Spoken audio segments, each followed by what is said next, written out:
Hi everyone, स्वागत है आप सभी का टीच मंत्रा के ऑनलाइन स्टडी प्लेटफॉर्म पर। जैसे कि सुपर टेट की सीरीज में मैं आपके सीडीपी सब्जेक्ट पे काम कर रहा हूँ, हम बात कर रहे हैं।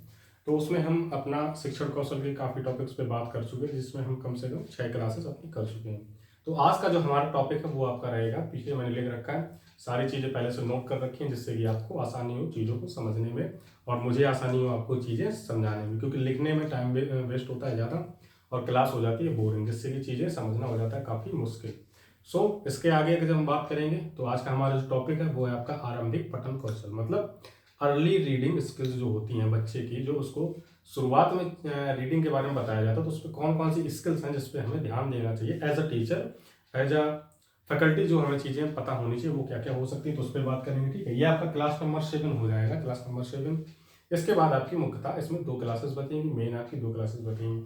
उसमें आपका भारतीय शिक्षा के नवीन प्रयास एवं वर्तमान भारतीय शिक्षा के बारे में बात करें, वो दोनों टॉपिक हैं जो आपके डीएलएड या बीटीसी या बीएड में आपने जरूर पढ़ रखे होंगे।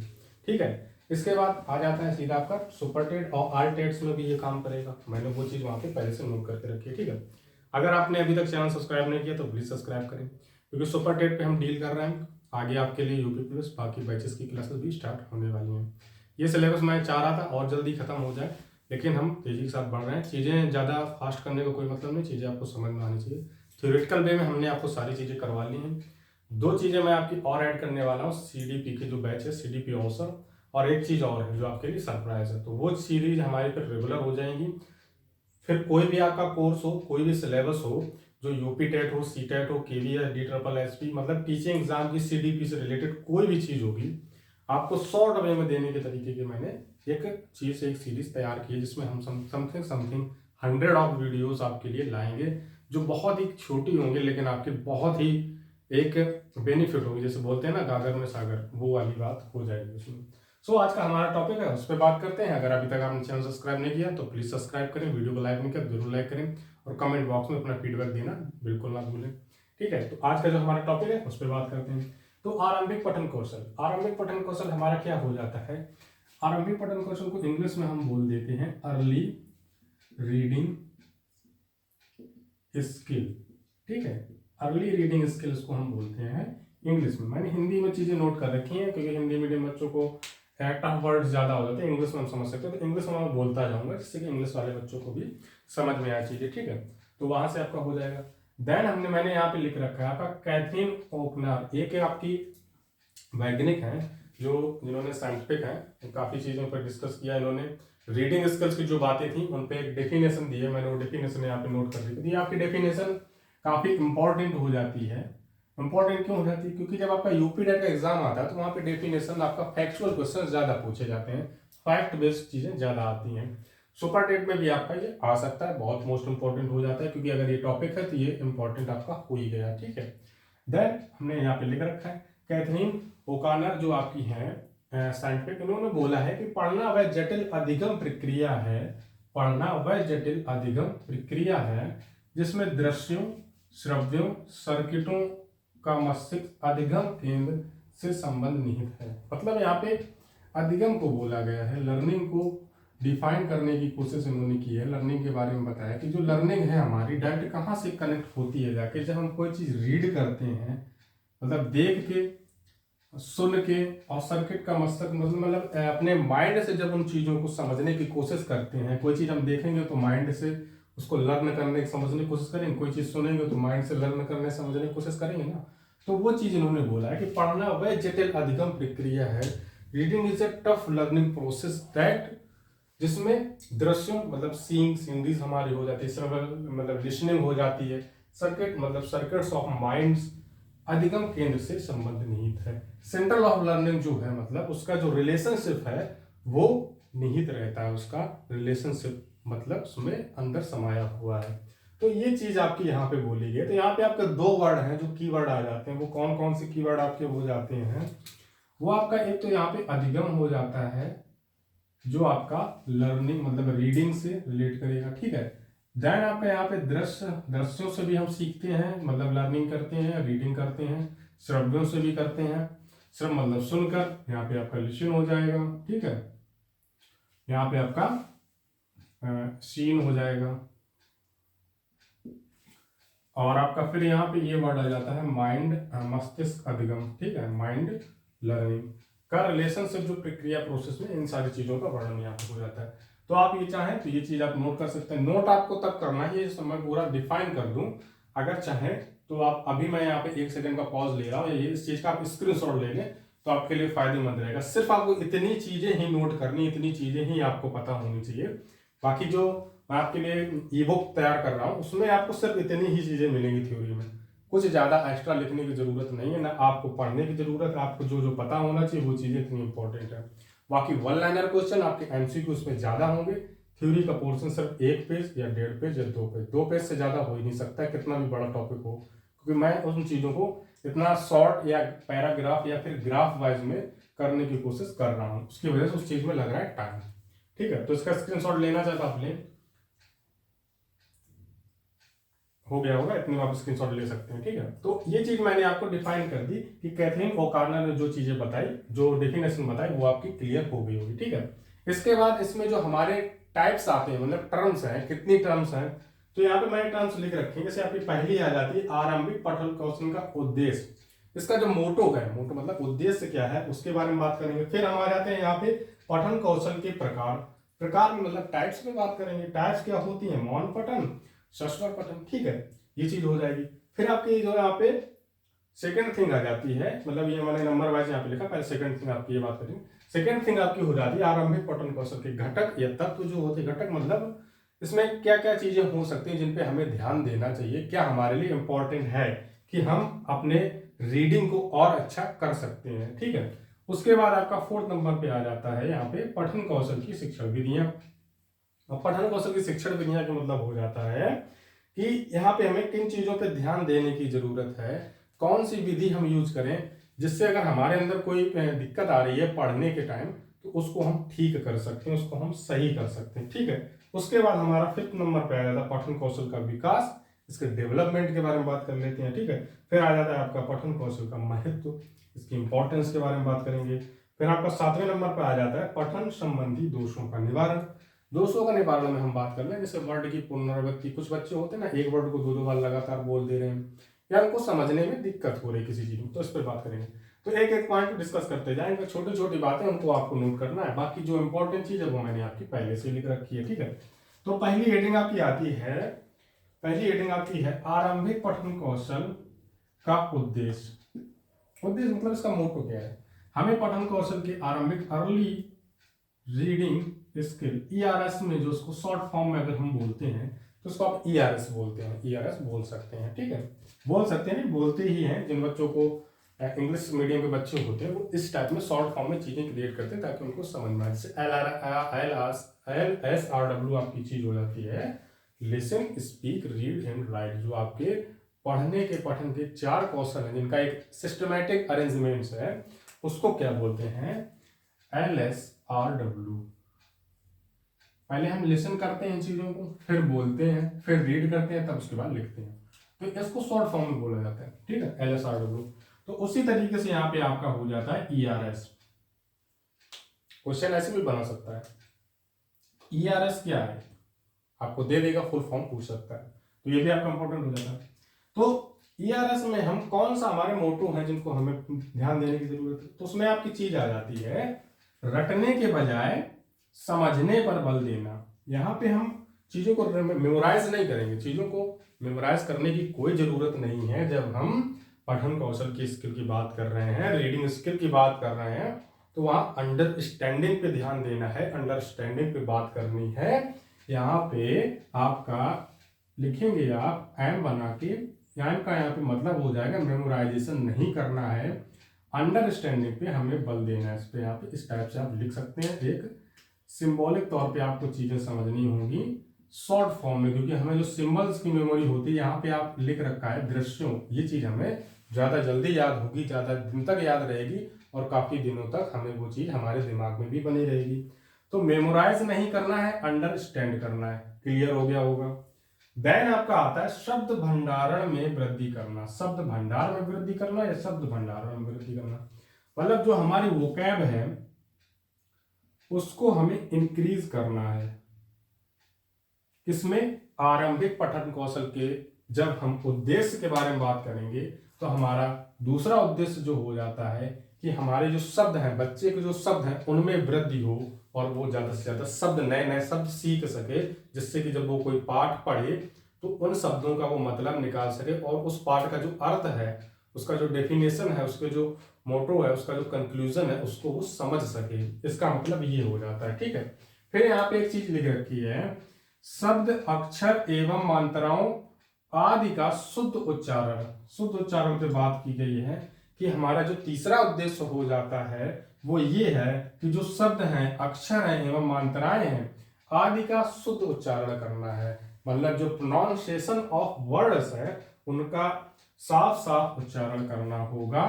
क्लीन प्रोनाउंसिएशन, मतलब सीपी जो हमारी है, अब ये सीपी आपका वो नहीं हो जाएगा जो उसमें होता है आपका प्रॉफिट लॉस वाला जो बोलते हैं, वो नहीं हो जाएगा। सीपी मतलब जो आपका क्लीन प्रोनाउंसिएशन की बात कर रहा है, या फिर शुद्ध बोल सकते हैं, शुद्ध का यहाँ पे और लिख सकते हैं, क्लियर बोल सकते हैं। क्लियर प्रोनाउंसिएशन होना चाहिए। जैसे कि मैं अब बात कर रहा हूँ आपसे तो चीजें आपको सही से समझ में आ रही हैं। कोई किसी भी मात्रा या शब्द का उच्चारण गलत नहीं करना है, बच्चे को भी हमें इसी तरीके से सिखाना होगा। तो आपके 3 मोस्ट इंपॉर्टेंट चीजें यही हो जाती हैं। अब आपसे क्वेश्चन यही है, आपका क्वेश्चन ही यही है। मैंने चीजें इसी टाइप से नोट करके पहले से रखी है कि क्वेश्चन भी आपके इसी तरीके से बन जाएगा। तो डायरेक्ट आपका क्वेश्चन ही बना देते हैं। यहाँ पे हम क्वेश्चन आपका यही हो गया कि आरंभिक पठन कौशल का उद्देश्य है, तो उसमें आपका एक ऑप्शन यहाँ पे दे देगा, शब्द भंडारण में वृद्धि करना, सही हो जाएगा। रटने के बजाय समझने पर बल देना, ऑप्शन आपका सही हो जाएगा। शब्द, अक्षर एवं मात्राओं आदि का शुद्ध उच्चारण करना, ऑप्शन आपका सही हो जाएगा। क्वेश्चन को चेंज कर देते हैं।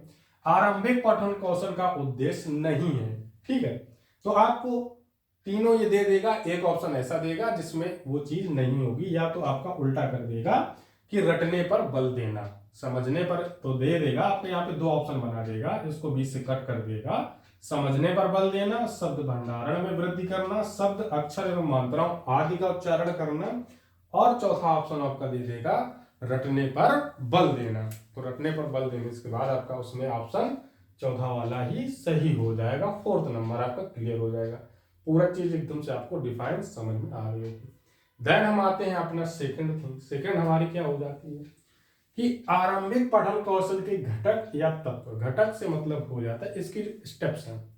स्टेप्स मतलब ये हो जाती है कि इसमें हमें क्या क्या चीजों पे ध्यान देना है कि जो जो हमारे ये उद्देश्य हमने यहाँ पे बनाए हैं, उन उद्देश्यों को पाने के लिए हमने कुछ घटक बनाए कि हमें ये चीजें फॉलो करनी होगी, तभी ये चीजें हमारी अप्लाई हो पाएंगी। मतलब अगर हम इनको फॉलो नहीं करेंगे तो ये अप्लाई हो ही नहीं पाएंगे, इसका कोई मतलब ही फिर नहीं आ जाता। ये तो हमारा एक पूरे चैप्टर का उद्देश्य है कि हमें ये चीजें ठीक करनी है, और इन चीजों को ठीक करने के लिए हमें इसका इस्तेमाल करना है, इसका इस्तेमाल करना है, और इसका इस्तेमाल करना है। समझ में आ गया होगा, ठीक है। आरंभिक पठन कौशल के घटक में हम जब बात करते हैं तो इसमें पहली चीज आपकी आ जाती है घटक। यहाँ आप लिख लें, स्टेप्स लिख लें, स्टेप्स लिख लें, या फिर मेथड्स लिख लें, कुछ भी लिख लें, कोई दिक्कत नहीं है, आप अपने हिसाब से एडजस्ट कर सकते हैं। आरंभिक पठन कौशल के घटक, ठीक है। अब आपका यहाँ पे पहला मैंने लिख रखा है जो आपका है आसन या मुद्रा। अब जब हम रीडिंग पढ़ने के लिए बैठते हैं तो होता क्या है कि बच्चा अगर सही से नहीं बैठ पा रहा है, हम ही सही से ठीक से नहीं बैठे हैं, तो रीडिंग तो बहुत दूर की बात है, हमें चीजें समझ में ही नहीं आएंगी।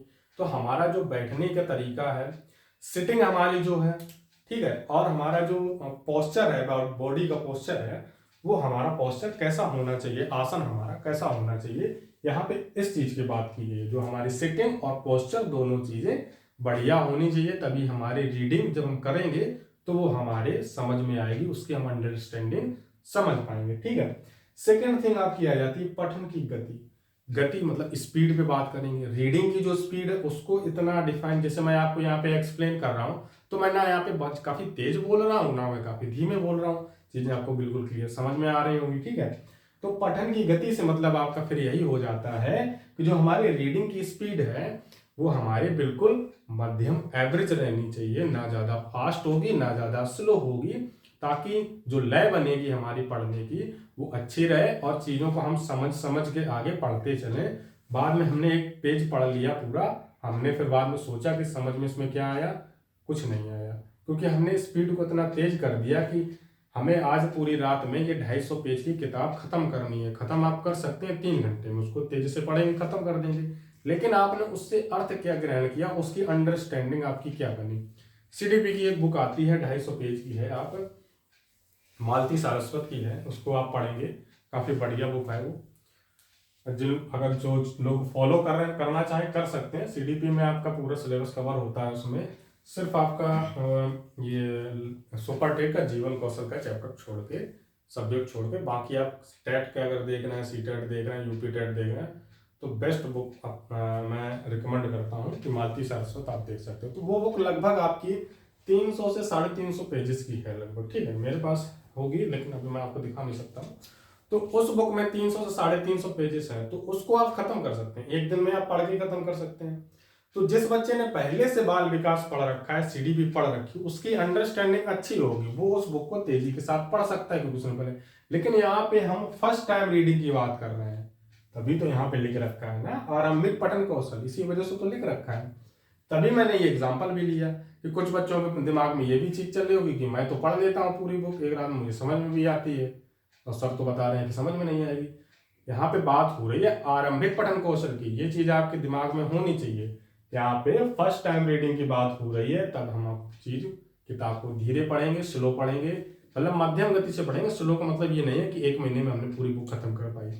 एवरेज स्पीड हमारी क्या है, हम कितनी जल्दी से समझ पा रहे हैं, वो सबकी स्पीड अलग अलग होती है, जैसा कि हम वैयक्तिक भिन्नता के चैप्टर में बात कर चुके हैं। इंडिविजुअल चैप्टर में हमने बात की जी इंडिविजुअल डिफरेंसेस में। तो पठन की गति समझ में आ गई होगी, आपकी एवरेज रहनी चाहिए, जो आपकी स्पीड है वो एवरेज पे रहनी चाहिए, आपका ये क्लियर हो जाएगा, ठीक है। इसके बाद बात आती है दृष्टि केंद्रण एवं दृष्टि विराम। दृष्टि केंद्रण दृष्टि विराम से मतलब ये है कि जब हम कोई पेज पढ़ रहे हैं, कोई चैप्टर पढ़ रहे हैं, वहां पे हमें फोकस किस चीज पे ज्यादा देर तक करना है, कहाँ पे हमें अपनी दृष्टि मतलब नजर को रोकना है कि ये शब्द हमारे लिए अच्छा है, वहां हमने उसको हाईलाइट कर दिया, ये चीज समझना है। अगर वहां पे कोई डेफिनेशन या कोई ऐसी अंडरस्टैंडिंग की चीज रखी है जो हमारे लिए ज्यादा इंपॉर्टेंट हो जाती है उस सब्जेक्ट को रिलेट करके, तो हमने उसको एक बार पढ़ा, फिर हमने विराम लिया, फिर हम वापस गए उस लाइन को दोबारा पढ़ा। तो इस तरीके से हम चीज करते हैं तो उसकी अंडरस्टैंडिंग और अपर लेवल पे जाती है, हमें चीजें और अच्छे से समझ में आती हैं। तो दृष्टि केंद्रण और दृष्टि विराम भी आपको समझ में आ गया होगा। फिर आपका आ जाता है लय। तो लय मैंने आपको बता ही दिया है कि पठन की गति से संबंधित है। अब लय से ये हो जाता है, कविता को कविता के तरीके से पढ़ना होता है, कहानी को कहानी के तरीके से पढ़ना होता है, हिस्ट्री जब पढ़ेंगे तो उसको हिस्ट्री के तरीके से पढ़ेंगे। लय का मतलब यही होता है कि प्रत्येक सब्जेक्ट की अपनी एक मांग है कि उसको कैसे पढ़ा जाए, उसको कैसे समझा जाए, उसको कैसे अंडरस्टैंड किया जाए, ठीक है। तो लय का मतलब आपका यहाँ से ये हो जाता है, क्लियर हो गया होगा। देन आपका आ जाता है ध्वनि एवं उच्चारण। तो ध्वनि से मतलब है ना काफी तेज तेज बोलना है, चिल्ला चिल्ला के पढ़ रहे, पूरे घर को परेशान, सर पे उठा के रखा है, इतनी तेज पढ़ रहे हो। मम्मी ने बोला था कि बेटी हमारी पढ़ती नहीं है बिल्कुल, तो बिटिया कमरे में गई, अब इतनी तेज तेज पढ़ रहे हैं कि पूरा घर वाला परेशान है, पूरे घर वालों को सर पे उठा के रखा है, सबको दिखा रहा है कि हम बहुत पढ़ रहे हैं। तो ये भी नहीं करना है, ठीक है। ध्वनि का भी ध्यान रखना है, इतना आराम से तेज नहीं बोलना है ज्यादा। यहाँ पे इस चीज का जो आपको अंडरस्टैंडिंग जब आगे आएगी, जब हम यहाँ पे बात करें मौन पठन और सस्वर पठन, तब आपकी ये चीज और क्लियर हो जाएगी।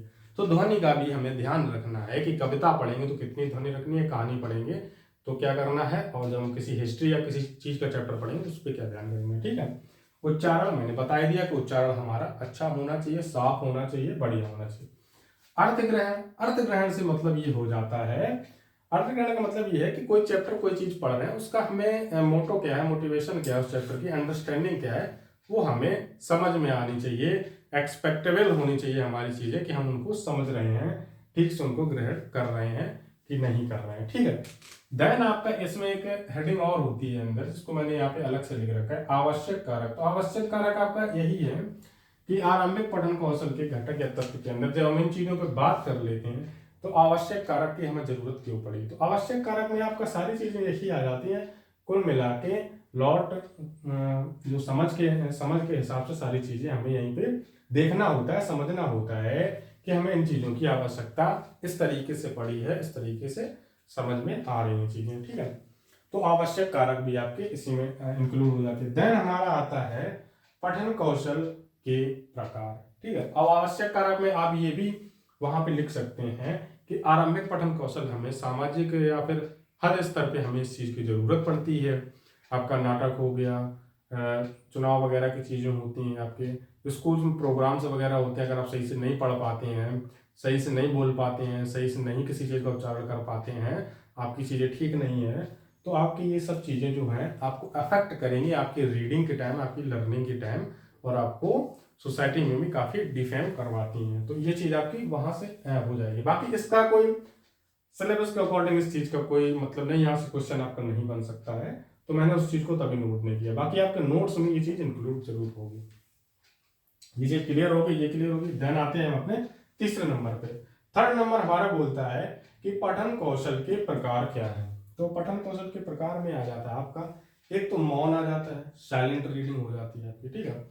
फिर आपका सस्वर रीडिंग आ जाता है। सस्वर रीडिंग मतलब साथ साथ स्वर के साथ पढ़ने वाली रीडिंग हो जाती है। इसमें आपका मौन पठन को हमने दो टाइप्स में डिफाइन किया है, शाश्वर पठन को दो टाइप्स में डिफाइन किया है, बोला है। तो इसमें आपका गंभीर पठन हो जाता है, द्रुत पठन हो जाता है। गंभीर और द्रुत में क्या मतलब है, तो यहाँ गंभीर का मौन को पहले हम लिख देंगे यहाँ पे साइलेंट, ठीक है, साइलेंट रीडिंग हो गई। फिर आपका आ जाता है गंभीर, गंभीर में आ जाएगा आपका सीरियस। द्रुत का मतलब होता है तेज तेज पढ़ना, ठीक है, द्रुत का मतलब होता है तेज तेज पढ़ना, तो तेज पढ़ने से मतलब हो जाता है फास्ट रीडिंग।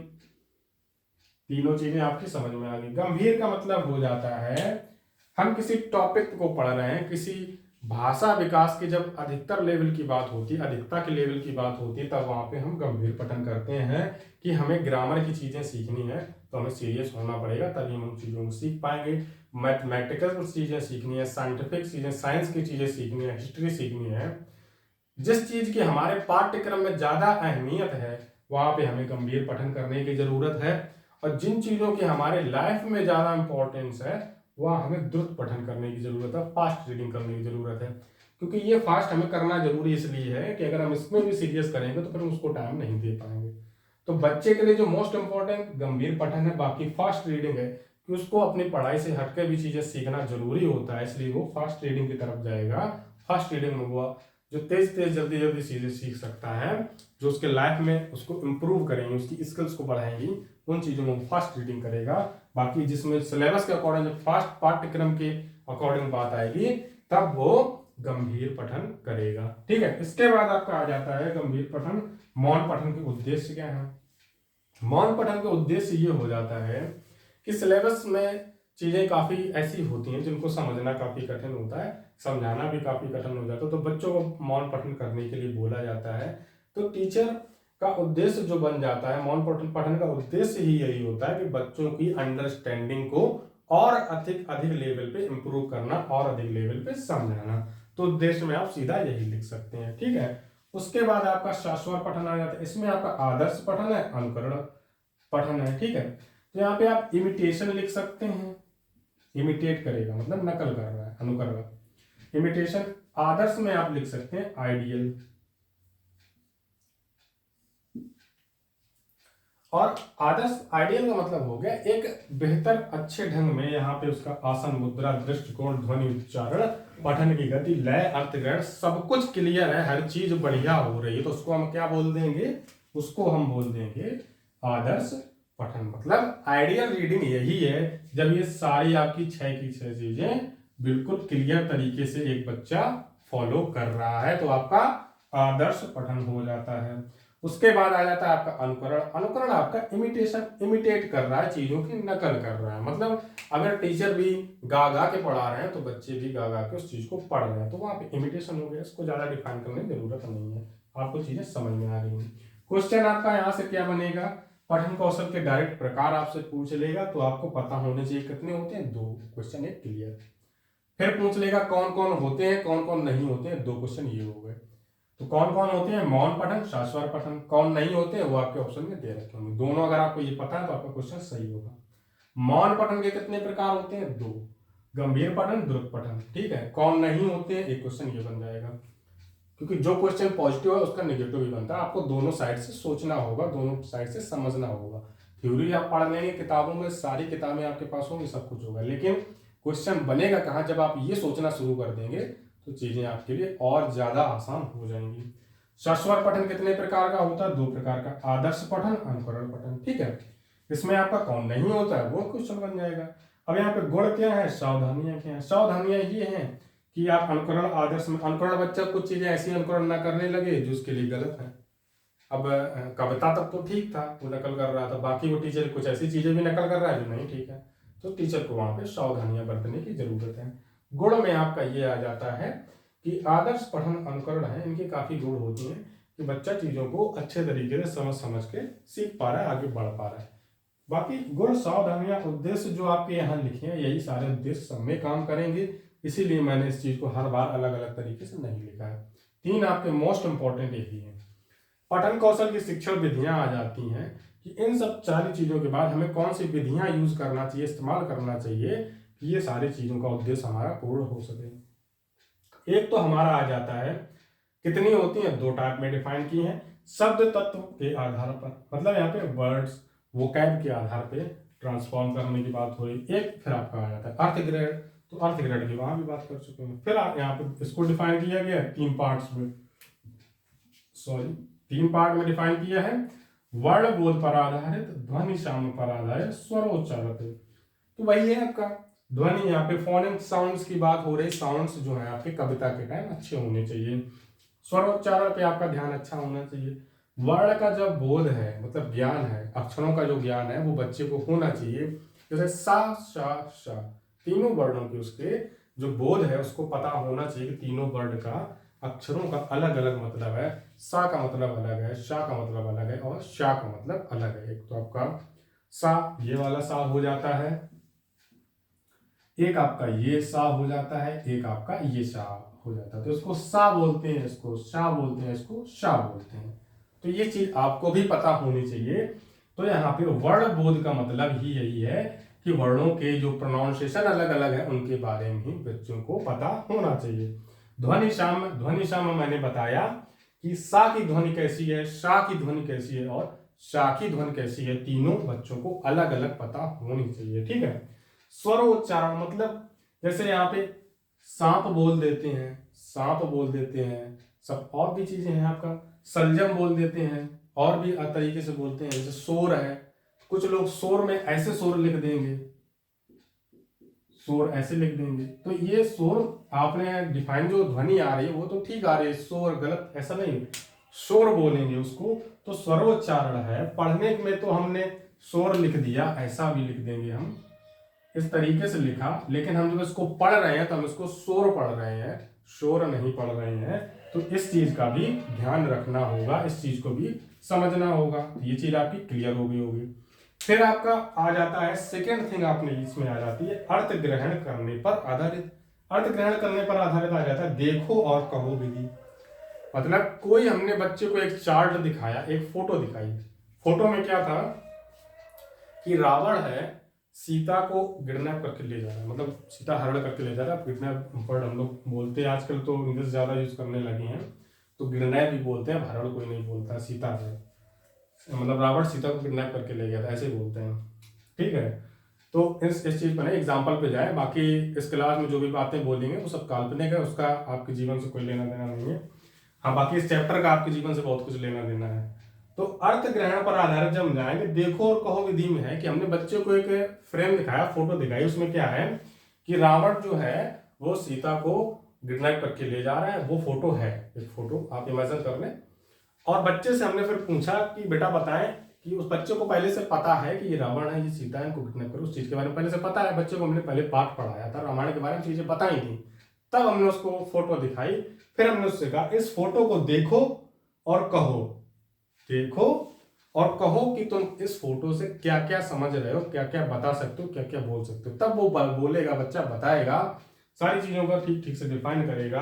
अर्थ अगर उसको रामायण का पता है, अर्थ उसने समझा है, तो वो अच्छे से डिफाइन कर देगा कि सर यहाँ पे रावण जो है वो सीता का हरण करके ले जा रहा है गलत तरीके से, वो किस तरीके से आया, वेश बदल के आया था, उसने क्या किया वहां पे, कैसे हरण करके ले गया, और इस प्रोसेस में क्या क्या हुआ उसको अच्छे से डिफाइन कर पाएगा। तो देखो और कहो विधि यही होती है आपकी देखने में आप पोस्टर दिखा सकते हैं, या तो प्रत्यक्ष रूप से, या एनवायरनमेंट में ले जा करके दिखा सकते हैं कि कोई पेड़ है बच्चे को दिखाया, या फ्लावर है दिखाया कि देखो बेटा फिर बताओ, तो वो चीज हो गया। वाक्य विधि में हमने बच्चों को कोई वाक्य दे दिया, जैसे बोल दिया, जैसे सीता रावण का एग्जाम्पल चल रहा है, तो रावण सीता का हरण करके ले जाता है, तो इस वाक्य का अर्थ क्या होगा, इस वाक्य के कितने और अर्थ हो सकते हैं, तो वाक्य विधि आपकी वो हो जाएगी। कहानी विधि हमने पूरी रामायण बच्चे को बताई, समझाई, फिर हमने उससे पूछा कि आपका कंक्लूजन क्या है इस स्टोरी के बाद, इस कहानी के बाद आप क्या क्या चीजें हमें समझा सकते हैं, क्या क्या चीजें हमें बता सकते हैं, बताइए। हमने आपको रामायण पूरी बताई है, पूरी समझाई है, ठीक है। अब यहाँ पे कहानी में और भी चीजें हो सकती है, मैं रामायण का एग्जाम्पल ले रहा हूँ, आप अन्यथा में ना ले लें कि रामायण का एग्जाम्पल दिया जा रहा है। तो अनुकरण विधि में हो जाता है आपका, अनुकरण तो यहाँ पे बता दिया था, इमिटेशन करेगा बच्चा, इमिटेट करेगा। जैसे टीचर हैं, जब रामायण की बात चल रही थी तो उन्होंने जो शब्द हैं जैसे हरण करना और बोलने के तरीके में है, काफी रामायण के जो वर्ड्स हैं ना वो काफी हम लोगों की हिंदी को, वो असली हिंदी वही है जो हम लोकल लैंग्वेज बोलते हैं, असली हिंदी ये नहीं है, ये हमारी हिंदी का एक बदलता हुआ रूप है जो आज हम यूज कर रहे हैं। बाकी जो असली हिंदी, अच्छी हिंदी है, जो संस्कृत का जो रूप बोला जाता है, वो हमारा रामायण महाभारत की जब आप स्टोरीज देखते हैं उसमें जिस तरीके से बोलते हैं हम लोग, वो असली हिंदी वही होती है। तो अनुकरण में इमिटेशन से, जैसे टीचर चीजें अच्छे अच्छे वर्ड बोल रहे हैं, अच्छे वर्डों का इस्तेमाल करते हैं कि बेटा बैठ जाओ, अपने माता पिता का सम्मान करो, अपने माता पिता के पैर छू आओ, उनका आशीर्वाद लेके आओ। तो इस तरीके से चीजें जब बच्चा टीचर हिंदी में अच्छे अच्छे वर्ड का इस्तेमाल करेगा तो वो बच्चा अनुकरण करेगा, इमिटेट करेगा और चीजों को सीखेगा, और वो फिर अपनी लाइफ में भी खुद अप्लाई करेगा, ठीक है। तो यहाँ पे ये हो जाता है। फिर आपका आ जाता है संपर्क विधि। संपर्क विधि में है, हमने दो बच्चों को कनेक्ट किया, आपस में डिस्कशन करने के लिए दे दिया, उसको संपर्क विधि में बोल सकते। बाकी संपर्क विधि में आपके और भी तरीके आ जाते हैं। बाकी इंपॉर्टेंट आपकी देखो और कहो विधि, वाक्य विधि, कहानी विधि, अनुकरण विधि, चार आपकी मोस्ट इंपॉर्टेंट आ जाती हैं। अब आपका क्वेश्चन क्या बनेगा, पठन कौशल की शिक्षण विधियां कौन है कौन नहीं है, दो क्वेश्चन। शब्द तत्व पर आधारित पर कौन सी विधि है कौन सी नहीं है, दो क्वेश्चन। अर्थ ग्रहण करने आधारित पर कौन सी विधि है कौन सी नहीं है, दो क्वेश्चन। तो दो दो चार दो छह क्वेश्चन आपके डायरेक्ट यहीं से बन जाएंगे। कौन सी है आपको पता है, अगर आपको पता है कौन सी है तो आप वो वाला क्वेश्चन भी कर लोगे जिसमें ये पूछेगा कौन सी नहीं है। सारी चीज क्लियर हो गई होगी। पठन कौशल का फिर आ जाता है विकास और पठन कौशल का महत्व। तो दोनों चीजों को मैं एक साथ डिफाइन कर देता हूँ। विकास से मतलब ये है कि बच्चे का जो हम सीखने के प्रोसेस में जब आगे बढ़ते हैं, इन चीजों को समझने की बात आती है, तो जब हम पठन कौशल की सारी चीजों के बारे में बात कर लेते हैं, तो पठन कौशल की हमें जरूरत क्यों पड़ी, पठन कौशल की जरूरत क्यों पड़ी, तो पठन कौशल की हमें इसलिए जरूरत पड़ी कि भाषा विकास का जो तरीका है वो सबसे अच्छा और बेहतर तरीका यही हो सकता है, किसी बच्चे की जो लैंग्वेज है उसको हम अधिकता के लेवल पे ले जाकर डेवलपमेंट कर सकती हैं। तो आरंभिक पठन कौशल के दौरान अगर उसकी कमियां और सावधानियां नहीं बरती गई तो उसकी जो लैंग्वेज है वो आगे चल के खराब हो जाएगी, बेकार हो जाएगी और चीजों को वो ठीक से नहीं समझ पाएगा, ठीक है। तो आपका भाषा पठन कौशल के विकास के महत्व में यही आ जाता है। महत्व आपका यही हो जाएगा जो मैंने बाकी चीजें बता दी। महत्व क्या है कि बच्चा अच्छे से चीजें समझ सकता है, समाज में जब वो जाएगा तो बोल पाएगा, प्रजातांत्रिक कहीं भाषण देने के लिए बोल दिया गया वहां से अच्छे से बोल पाएगा, चीजों को अच्छे तरीके से किसी के सामने रख पाएगा कि अगर उसका भाषा विकास अच्छा है तो वो अच्छा बोल पाएगा ना। अगर अच्छा कोई वक्ता है तो सुनने वाले ऑटोमेटिक ही सुनते हैं उसको, अगर कोई अच्छी चीजें बोल पाता है, ठीक है। फिर आ जाता है पठन संबंधी दोषों का निवारण। तो दोषों का निवारण से मतलब ये है, जैसे बच्चा, मैंने दोष का निवारण ये हो गया कि यहाँ पे वो शोर पढ़ा लिखा, शोर है, पढ़ वो शोर रहा है, तो इसका भी निवारण करना है। किसी वर्ड का उच्चारण वो बार बार कर देता है, लगातार दो बार बोल देता है, पुनरावृत्ति कर देता है, शब्दों की पुनरावृत्ति कर रहा है जब वो कोई कविता पढ़ रहा है या कहानी पढ़ रहा है या कोई चीज पढ़ रहा है, ठीक है। हो सकता है उसके अफेजिया वगैरह हो, डिसलेक्सिया वगैरह जो आपका बोला जाता है, अधिगम विकार हो, जिसकी वजह से कोई चीज उसकी ठीक नहीं है, तो हमें वहां पे कोई एक दूसरा तरीका ढूंढना होगा जिससे कि उसके बच्चे की जो आरंभिक पठन कौशल है वो उसका प्रभावित ना हो और वो चीजों को ठीक से सीख पाए, ठीक है। तो पठन कौशल संबंधी दोषों के निवारण में यही हो जाता है आपका। तो ये तीन आपके जो बताने लायक थे मैंने बताया, बाकी जो लिखने वाली चीजें थी मैंने सारी चीजें आपकी डिफाइन कर दी है। क्विक रिवीजन अगर लेना चाहें तो क्विक रिवीजन में ये हो जाएगा कि हमारा कैथरीन ओकनार ने जो बोला है, पढ़ना वह जटिल अधिगम प्रक्रिया है जिसमें दृश्यों, श्रव्यों, सर्किटों का मस्तिष्क का अधिगम केंद्र से संबंधित है। फिर आपका मैंने बताया कि आरंभिक पठन कौशल का उद्देश्य क्या है। इसमें मेमोराइज नहीं करेंगे, अंडरस्टैंड करेंगे, वोकैब को बढ़ाएंगे। फिर आपका जो सीपी है मतलब क्लीन प्रोनाउंसिएशन है उसको करेंगे। फिर मैंने यहाँ पे आपको बताया कि आरंभिक पठन कौशल के घटक में क्या है, तो घटक हमारे 6 हो जाते हैं। हमारा सेटिंग हो जाती है, हमारा नजरिया हो जाता है, मतलब विराम, दृष्टि विराम हो जाता है, हमारा साउंड्स हो जाता है, प्रोनाउंसिएशन हो जाता है, लर्निंग की रीडिंग की स्पीड हो जाती है, लय हो जाती है, ठीक है। फिर आपका अर्थ ग्रहण हो जाता है। डिफिनेशन के बारे में बात कर ली। फिर हमने पठन कौशल के प्रकार में बात कर ली, तो 2 होते हैं। यहाँ पे मौन बता दिया, सस्वर बता दिया। गंभीर पठन होता है मौन के अंदर, द्रुत पठन होता है मौन के अंदर, आदर्श पठन होता है सस्वर पठन के अंदर, और जो आपका इमिटेशन अंकुरण होता है वो भी होता है सस्वर पठन के अंदर। ये भी हो गया आपका। पठन कौशल की विधियां कौन है, तो वो भी 2 तरीके में डिफाइन की। एक तो वर्ड के आधार पे है आपका, वर्ड बोलेंगे जिसको हम यहाँ पे वर्ड बोल देते हैं, यहाँ पे अर्थ बोल देते हैं। इसके अंदर जो था सारी चीजें बता दी। उसमें आपके कितने हो जाते हैं पॉइंट, 5 हो जाते हैं। यहाँ पे कितने हो जाते हैं, 3। तो आपको ये भी पता होना चाहिए। सारी चीजें आपकी रिवीजन हो गई होंगी, बढ़िया समझ में आ गया होगा। कुछ चीजें रह गई हों, वीडियो को दोबारा देखने, बहुत अच्छे से डिफाइन किया चीजें, फिर समझ में आ जाएंगे आपको, ठीक है। उसके बाद आप आते हैं इस बात पे कि अगला जो हमारा टॉपिक होगा, अगला टॉपिक हमारा होगा वर्तमान भारतीय शिक्षा या नवीन प्रयास में से कोई एक टॉपिक होगा।